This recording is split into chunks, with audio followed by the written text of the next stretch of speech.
Outlaws of the Marsh, Chapter 17. The flowery monk assaults two Dragon Mountain alone. With blue-faced beast, he takes Precious Pearl Monastery. How could Yangzhe return and face Governor Liang after having lost the birthday gifts on Yellow Earth Ridge? He wanted to leap from the ridge and kill himself, but he came to his senses and halted just in time. My parents who bore me gave me this fine appearance and handsome physique. He thought. From childhood, I learned all the 18 arts of armed combat. This is no way to die. I can at least wait until I am captured, then decide. He gazed at his 14 companions. They could only stare at him, unable to move. Yangzhe swore. It's all because your riches wouldn't listen to me that this has happened. Now I'm involved. He picked up his halberd that lay by the stump of a tree, buckled on his sword, and looked all around. There was nothing else that belonged to him. He sighed and went down the ridge. Not until the second watch did the 14 revive. One by one, they crawled to their feet, uttering strings of lamentations. You didn't take Yangzhe's good advice, said the old steward. You've ruined me. What's done is done, old sir. The others replied. We'd better come to an understanding. Do you have any suggestions? The fault is ours, but the old saying goes, when the fire licks your clothes, you beat it out. When there's a hornet in your tunic, open it quickly. If Yangzhe were here, we'd have nothing to say. But since he's gone, no one knows where. Why not put the blame on him? We can go back and say to the Governor Liang, he abused and beat and cursed us all along the road. He drove us till we were too exhausted to stir another step. Yangzhe was in cahoots with the robbers. They drugged us, bound us hand and foot, and made off with the treasure. That's an idea. We'll report the theft to the local authorities the first thing tomorrow, and leave the two captains of the guards behind to help in the capture of the robbers. The rest of us will travel day and night till we reach the northern capital. We'll tell the governor what we agreed upon, and he will inform the premier in writing and direct Jizhou prefecture to apprehend the brigands, and that will be that. Early the next day, the steward and his company advised the Jizhou officials of the robbery. Of that, we'll say no more. We'll talk instead of Yangzhe, who, halberd in hand, gloomily left Yellow Earth Ridge. He traveled southward half the night, then rested in a grove. I've got no money, and there's no one around here I know. He brooded. What am I going to do? By then, the sky was just turning light, and he set out again to take advantage of the cool. After covering another 20 li, he stopped in front of a tavern. If I don't have some wine, he said to himself, I'll never be able to carry on. He went in and sat down. The tables and benches were made of mulberry wood. Yangzhe leaned his halberd against the wall. A woman who was beside the stove came over and spoke to him. Can I cook something for you, sir? First, let me have 2 measures of wine. Then cook me some rice. If you have meat, I'll have some of that too. Add it up later, and I'll pay the whole thing together. The woman called a young fellow to pour the wine. She cooked the rice, fried some meat, and set them before Yangzhe. When he finished eating, he rose, took his halberd, and headed for the door. You haven't paid yet, the woman said. I'll pay when I come back. Just credit me for now. The young fellow who had poured the wine rushed after him and grabbed his arm. With one blow, Yangzhe knocked him to the ground. The woman began to wail. Yang continued on his way. He heard another voice shouting at him from behind. Where do you think you're going, rogue? He turned and saw running towards him a big bare-chested fellow dragging a staff. So he's after me, thought Yang. Well, that's his bad luck. Yang halted. Still further behind was the young waiter armed with a pitchfork and 2 or 3 vassals carrying cudgels, all racing towards him at flying speed. If I can finish off this first one, the rest won't dare come any nearer. He thought. Gripping his halberd, he charged forward to give combat. The man, swirling his staff, met him head on.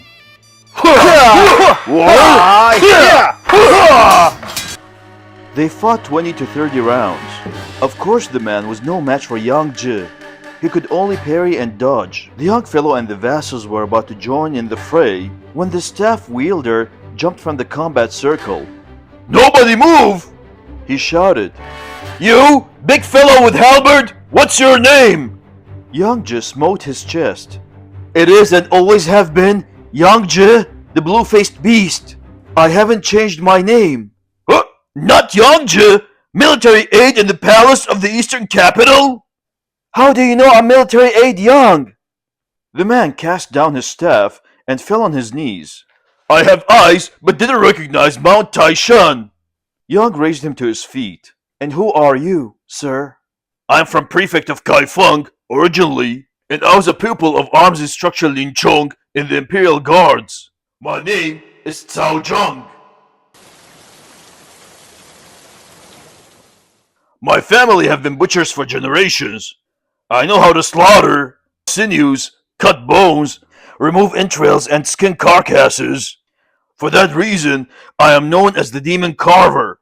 A rich man from my district gave me 5,000 strings of cash and sent me here to Shandong to do some business for him. I lost his entire capital. After that, I couldn't go back. I married a local country girl and moved in with her family. She's the one you saw at the stove. The boy with the pitchfork is her younger brother. When we fought just now, I recognized your moves. They were the same as my teacher, arms instructor Lin. I knew I couldn't beat you. So you were one of Lin's pupils. Your teacher was ruined by Marshal Gao, and he had to take to the hills. He's in Liangshan Marsh today. I've heard that also. I didn't know whether it was true or not. Please come to my home, military aide, and rest a while. Yang Zhi returned with Cao Zhang to the tavern. The host requested Yang to be seated. He told his wife and the young man to bow to their guest and to bring him food and wine. While they were drinking, Cao Zhang asked, What brings you here, military aide? Yang related in details how he lost the birthday gifts he was convoying for Governor Liang. In that case, why not remain with me for a time? Cao Zhang proposed. Then we can discuss what to do. That's very kind of you, said Yang. But the police are liable to catch up with me. I'd better not stay too long. Where can you go? I was thinking of going to Liangshan Marsh and joining your teacher, arms instructor Lin. I passed there once and passed into him as he was coming down the mountain. The two of us fought. Wang Lun saw that we were evenly matched and invited us both to the mountain stronghold. That's how I got to know your teacher, Lin Chong. Wang Lun pleaded me to stay, but I didn't want to become an outlaw. I'm not going to look very gallant if I join him now when I have the tattoo of the criminal on my face. That's why I've been hesitating. I can't make up my mind. You've got something there. I've heard what a narrow-hearted knave that Wang Lun is. He doesn't know how to treat talented people. They say when Lin Chong first went up the mountain, he had to take a lot of abuse from him. If my place won't do, not far from here, on Two Dragon Mountain in Qingzhou Prefecture, is a monastery known as the Precious Pearl. It's nestled in the mountain and has only one path leading to it. The monk in charge has given up religious life and let his hair grow. All the other monks have done the same. It's said that he formed a gang of 400 or 500 robbers. His name is Deng Long, and he's known as the Golden-Eyed Tiger. If you're determined to become an outlaw, you might do well to join him. Huh, since there is such a place, why shouldn't I take it over and make it my refuge? Yang Zhi spent the night at Cao Zhang's house. The next morning he borrowed some traveling money, picked up his halberd, bid farewell to his host, and set out for Two Dragon Mountain. He traveled all day. Towards evening, he came in the sight of a high mountain. I'll sleep here tonight, he said to himself, and climb up tomorrow. When he entered the grove, he received a shock. Seated in the cool of a pine was a big fat monk, stripped to the buff. His back was elaborately tattooed with flowers. The monk, on seeing Yang Zhi, grabbed the staff that was beneath the tree, and leaped to his feet. Hey, prick! He shouted. Where are you from? He has a West of the Pass accent, thought Youngju. We're from the same part of the country. I'll ask him. Aloud, he called. Tell me, where are you from, monk?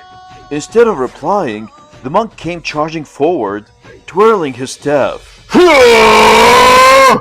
That surly bold pate? Young swore under his breath. I'll let out some anger on his hide. He rushed at his foe. Halberd in hand, they battled up and down the grove, man to man,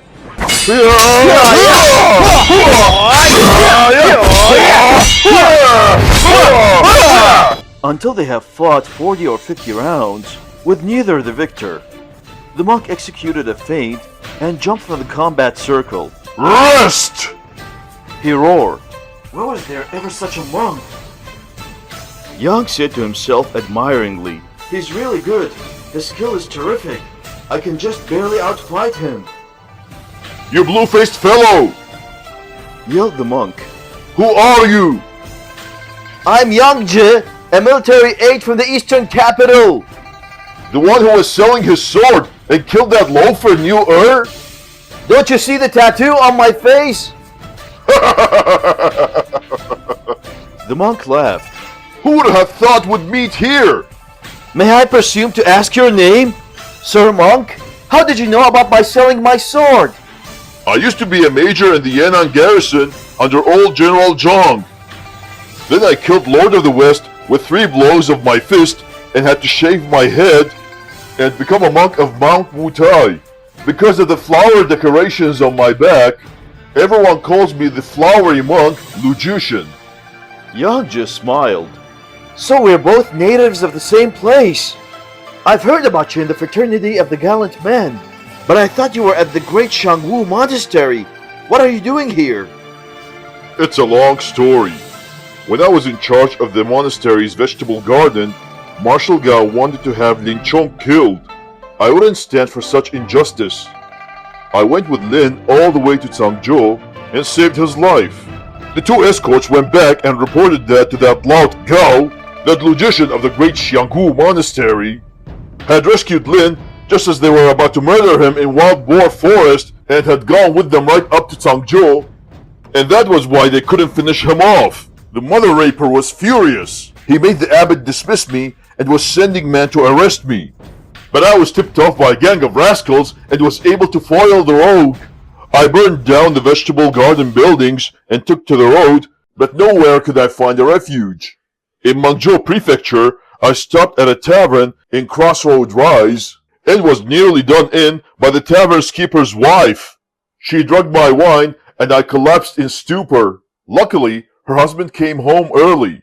He was amazed at my appearance, my staff and my sword, and quickly gave me a drink that revived me. After I told him my name, he kept me at his house for several days and made me his sworn brother. He and his wife are famous in the gallant fraternity. He is known as Zhang Qing, the vegetable gardener.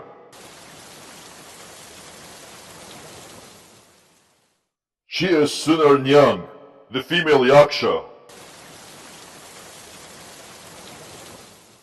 Both are considerate and bold.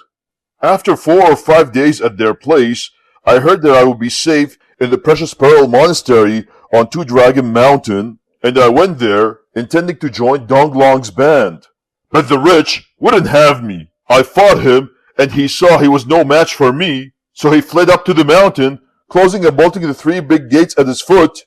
There's no other way up. No matter how I cursed the prick, he wouldn't come down and fight. I was stymied and enraged, and then you, brother, came along. Yangzhou was very pleased. The two bowed to each other there in the grove and sat together the entire night. Yang told the detail how he tried to sell his sword and killed New and how he lost the birthday gifts. He related also what Cao Zhang had said. Here we are, but Donglong has closed the gates. How can we get him to come down? Mused Yang. Let's go to Cao Zhang's house and talk it over. The two left the grove together and returned to the tavern. Yangzhe introduced Lu Jushin. Cao Zhang hastily poured the wine, and they discussed how to take Two Dragon Mountain. If he's really shut the gates, Said the tavern keeper, an army of 10,000 couldn't get up there, to say nothing of just you two. The stronghold can only be conquered by guile, not by force. That prick! said Jushin. When I went to join him, he met me outside the gates. Because he refused to keep me, we fought, and I floored him with a kick in his groin. Before I could kill him, his gang hauled him up to the mountain and locked the frigging gates. No matter how I cursed him, he wouldn't come down and fight. Since it's such a good place, said Youngja, why don't you and I go all out and take it? We must have a plan for getting up there first, Said Lu. or we won't be able to come with grips with him. I have an idea, but I don't know whether you two will approve. Said Cao Zhang. Let's hear it. Said Yang. You, military aide, will have to change your clothes and dress like a local peasant. I will take the staff and the sword of the Reverend. Here. My wife's younger brother and few stalwarts will go with us to the foot of the mountain, and there we will bind the Reverend. I'll attend to that personally, using nothing but slip knots. Then I'll shout up and say, we're from the neighboring tavern. This monk drank so much he got tipsy, but he refused to pay. He kept muttering that he was going to muster his men and attack your stronghold. We took advantage of his drunkenness to tie him up and present him to your chieftain. Those clots certainly will let us up the mountain. When we get into the stronghold and are brought before Danglong, the Reverend can slip his bonds and I will hand him his staff. Once you two good fellows get to work, Danglong will be finished. With him out of the way, his underlings won't dare resist. What do you think of my idea? Shrewd! Shrewd! Said Lu and Yang. That night, all ate and drank, and prepared dry rations for the coming expedition. They arose at the fifth watch the following morning and ate their fill. Lu stored his pack and luggage in Cao's house. Then the three men, plus the wife's younger brother and 6 or 7 peasants, set out for Two Dragon Mountain. They reached the grove after noon and changed their clothes. Lu Jushin was bound tightly by 2 of the peasants, but the knots were false. Yang put on a straw sun hat and a tattered cloth shirt. He retained his halberd, but held its shaft forward. Cao Zhang carried the monk's staff. The others, who walked closely front and rear, were armed with cudgels. They halted outside the first gate. It was bristling with bows and lime flagons and ballista stones. When the guards at the gate saw the trussed-up monk, they sent a messenger flying to the summit to report. Not long after, 2 junior officers came down to the gate and demanded, "Who are you people? What do you want here? Where did you get that monk?" Cao Zhang replied, That fat monk came and drank himself silly and then refused to pay. He kept saying, I'm going to get 1,000 men from Liangsha Marsh and blast that Two Dragon Mountain and wipe up this village of yours too. I plied him with good wine until he was dead drunk, and then tied the rogue up and brought him here to hand over to your chieftain as a token of our filial respect. It will save our village from disaster. The junior officers were delighted. "Excellent!" they said. "Just wait here a little." They returned to the stronghold and reported that the monk had been captured. Dong Long was overjoyed. Bring him up, He cried. I'll eat the scoundrel's heart and liver with my wine to slake a bit of my hatred. The brigands were ordered to open the gates and send up the prisoner. Yangzhe and Cao Zhang, escorting the bound Lu Jishin, climbed the trail. With its 3 gates at 3 perilous passes, the stronghold was a formidable place. Wrapped in the embrace of tall peaks was the monastery. Only a single path wound between the majestic heights. The 3 gates were guarded by throwing logs and ballista stones, powerful bows and sharp arrows, and a dense proliferation of bamboo spears. After passing through the 3 gates, they came to the Precious Pearl Monastery. A 3-doored temple stood on a mere smooth clearing, all enclosed in a strong wooden palisade. 7 outlaws stood at the entry arch before the building. They swore when they saw Lu Jushin. You hurt our chieftain, you scabby donkey! Now you have been taken and he's going to cut you slowly to bits! Lu didn't utter a sound as they brought him into the temple. The idol had been removed from its pedestal and replaced by an armchair covered by a tiger's skin. Spear-carrying guards stood on either side. A few minutes later, Danglong entered, supported by two bandits, and seated himself on his throne. Cao Zhang and Yang Zhi pushed Lu Zhishan forward to the foot of the pedestal. Wretch! Cried Danglong. The other day you knocked me down! My groin is still swollen and black and blue! Today it's my turn! Lu glared at him. Prick! Don't try to get away! The two peasants yanked the rope, and slipknots vanished. Lu took his staff from Cao Zhang and whirled it like a flurry of clouds. Yang Zhi, casting aside his sun hat, turns his halberd point forward and grasped his shaft. Cao Zhang brandished a cudgel. Together, the group charged.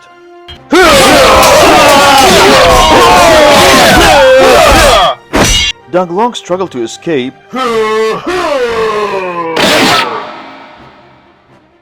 but Lu's staff swiftly split his skull and pulverized the throne. Yang Zhi ran his halberd through 4 or 5 of the bandits. Surrender! All of you! Yelled Cao Zhang. If you don't, we'll kill every last one of you! The 500 or 600 brigands before and behind the monastery and the handful of junior officers were frightened stiff. They all submitted. Men were directed to carry Danglong's body to the rear of the mountain and burn it. An inventory was taken of the food supplies, the buildings were set in order, and an inspection was made of the items stored in the back of the monastery. Then meat and wine were called for. Lu and Yang became the stronghold's leaders, and they feasted in celebration.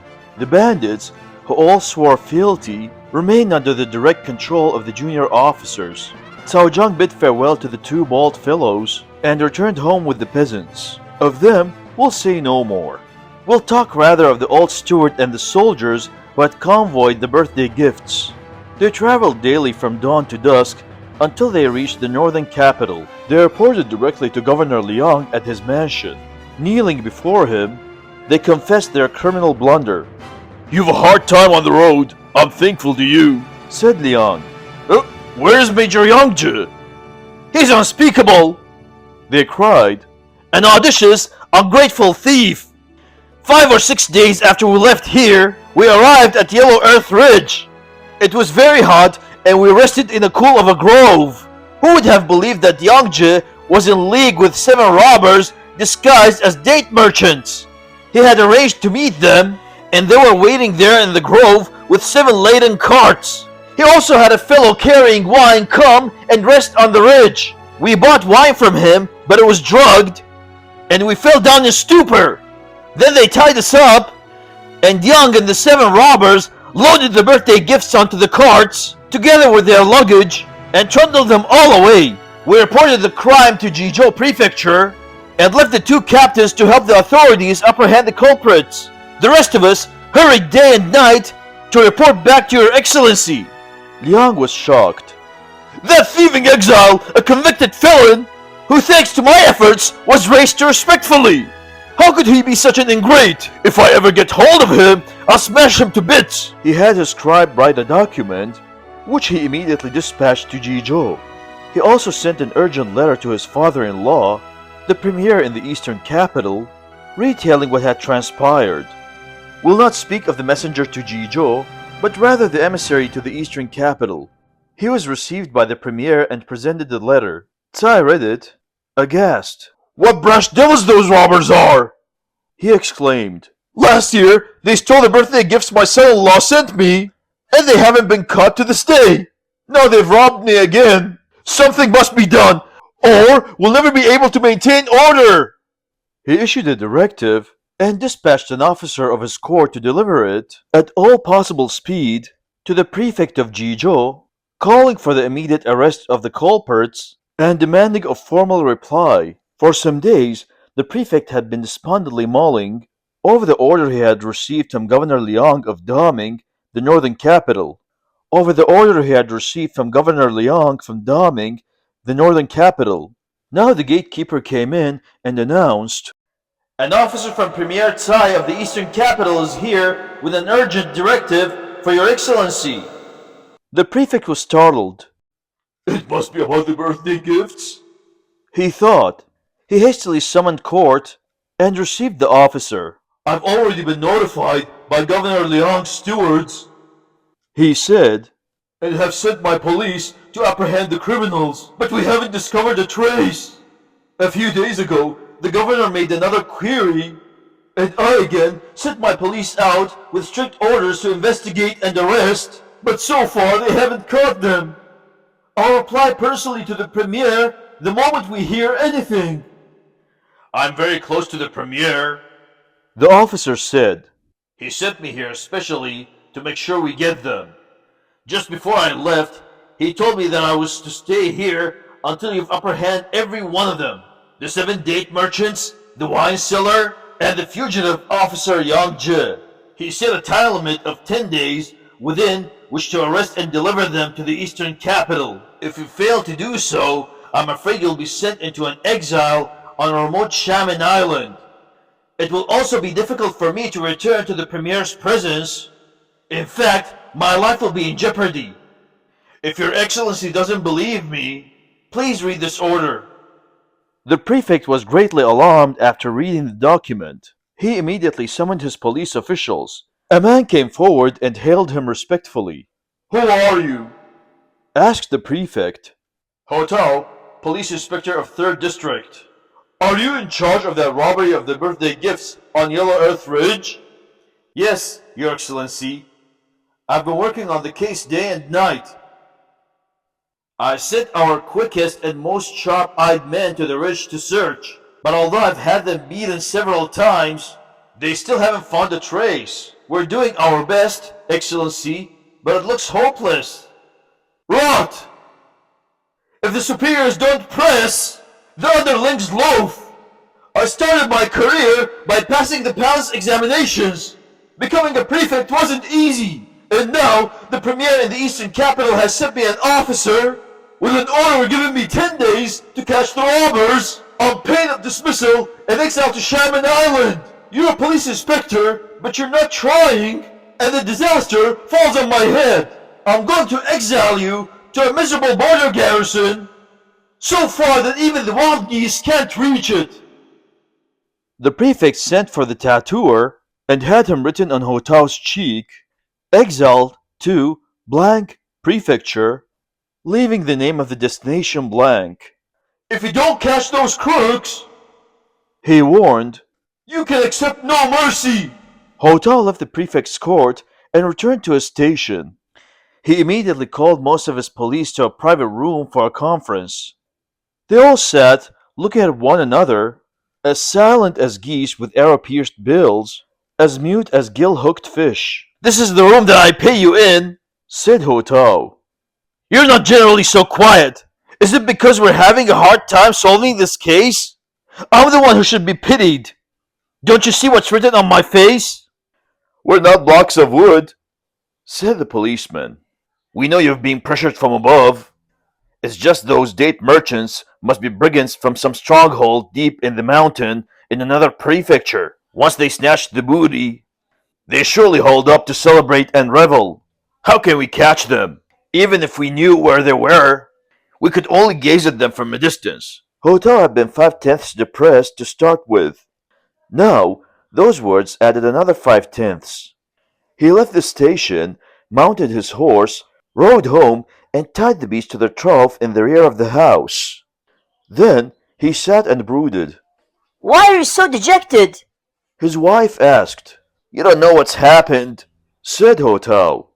The other day, His Excellency issued an order to capture the robbers who stole the 11 loads of birthday gifts Governor Liang was sending his father-in-law, Premier Tsai. It happened on the Yellow Earth Ridge. We don't know who the culprits are, and we still haven't caught them. Today, I went to ask for more time and found out that the Premier had sent an officer to wait here for the criminals and bring them back to the eastern capital. The prefect asked me about the case, and I said, there isn't any news, and we haven't caught them yet. He had an exile tattoo on my face, leaving only the destination blank. There's no telling how much longer I have to live. As they were talking, Hotao's younger brother, Ho Ching, came to see him. What do you want? Ho Tao demanded. Why aren't you out gambling? What are you doing here? The wife, a clever woman, quickly signaled the young man not to reply and said, Won't you come into the kitchen? There's something I want to talk to you about. Ho Ching went with her into the kitchen and sat down. She served him meat and vegetables and heated several cups of wine. Brother is too overbearing. He complained. I may have faults, but I'm still his brother. Why is he so high and mighty? He's my brother, isn't he? Would it disgrace him to have a couple of drinks with me? You have no idea how upset he is. He's always had plenty of money and goods. What's happened to them? And I haven't been around to bother him. Why should he be upset? You don't know. The other day on Yellow Earth Ridge, a gang of date merchants robbed the birthday gifts Governor Liang of the northern capital was sending to Premier Tsai. The prefect of Jizhou has just received an order from Tsai to arrest the robbers within 10 days and deliver them to the capital. If he doesn't, he'll be exiled to a distant garrison. Didn't you see what the prefect had tattooed on your brother's face? Exiled to blank prefecture. If he doesn't catch them soon, he's going to suffer. How can he think of drinking with you? That's why I prepared some food and wine for you in here. He's been very depressed. You mustn't blame him. I've heard some rumors that the robbers have taken the birthday gifts. Where did it happen? They say it was on the Yellow Earth Ridge. And what kind of people were the robbers? Brother, you're not drunk. I just told you. 7 date merchants. Ho Ching laughed. So that's how it was. Since it's known that the date merchants did the job, what's there to brood over? Why not just send a few capable men to arrest them? That's easy to say. They can't be found. There's nothing to worry about, sister-in-law. Ho Ching smiled. Brother always welcomes a lot of fair-weather friends, but he has no use for his own kin. He's looking for robbers, and his cronies say they can't find them. If he'd drunk a few cups of wine with me from time to time, I might be able to tell him how to go about it. Huh? Do you really have any clues? Ho Ching laughed. Wait till my brother's situation is desperate. Then I may have a plan to save him. He arose to leave. His sister-in-law persuaded him to stay for another few cups of wine. Meanwhile, she hurried into the next room and told her husband. Ho Tao quickly invited his brother to join him. Since you know where the robbers have gone, He said with an apologetic smile, why don't you rescue me? I don't know anything. I was only joking with sister-in-law. How can I rescue you? Good brother, don't be offended by my manner. Think of how good I am to you generally, not of how bad I am on occasions. Save my life. But you have so many sharp-eyed, fast-moving police. There are nearly 300 men under your command. Aren't they doing their utmost? What can a mere younger brother do? Never mind about them. You've got something up in your sleeve. Don't wait the others to be the heroes. Tell me where the robbers have gone, and I'll reward you. Let me relax. How do I know where they've gone? Don't torment me. Remember, we were born of the same mother. No need to panic. When the situation gets really critical, I'll go out and nab the petty culprits myself. Ho Ching! Said his sister-in-law. You must rescue him, come what may. It's your duty as a brother. The premier had issued an order for the arrest of the gang. It's very serious. How can you talk about petty culprits? You know I come only for money for gambling, sister-in-law. Ho Ching said ironically. Many's the time brother has berated me. Even when he struck or cursed me, I never talked back. And when he feasted, it was always with others. But today, I seem to be of some use after all. Ho Tao realized there was reason in what Ho Ching said. He hurriedly got a silver ingot weighing 10 ounces and placed it on the table. Take this, brother, he urged. After we catch the robbers, I guarantee you won't lack gold or silver, silks or satins. Ho Ching laughed. This is certainly a case of not burning incense in ordinary times, but embracing the idol's foot in a crisis. It would be a sheer extortion if I accepted your silver now. Take it back. Don't try to bribe me. If you act like this, I won't say a word. I'll tell you only because you two have apologized. I'm not impressed by your money. My silver is all rewards for cases I've solved, explained Ho Tao. Naturally, I've always 400 or 500 strings of cash on hand. Don't refuse the silver, brother, and tell me, where have those robbers gone? Ho Ching slapped his thigh. I've got them right here, in my pocket. Ho Tao was astonished. What do you mean? Never you mind, just take my word for it. I don't want your silver. You don't have to bribe me. I ask only that you treat me decently. Then Ho Ching calmly related what he knew. And as a result, a gallant hero emerged in Yanchang County, and in Liangsha Marsh, there gathered the heaven-shaking assemblage of courageous men. Who were the persons of whom Ho Ching spoke? Read our next chapter if you would know.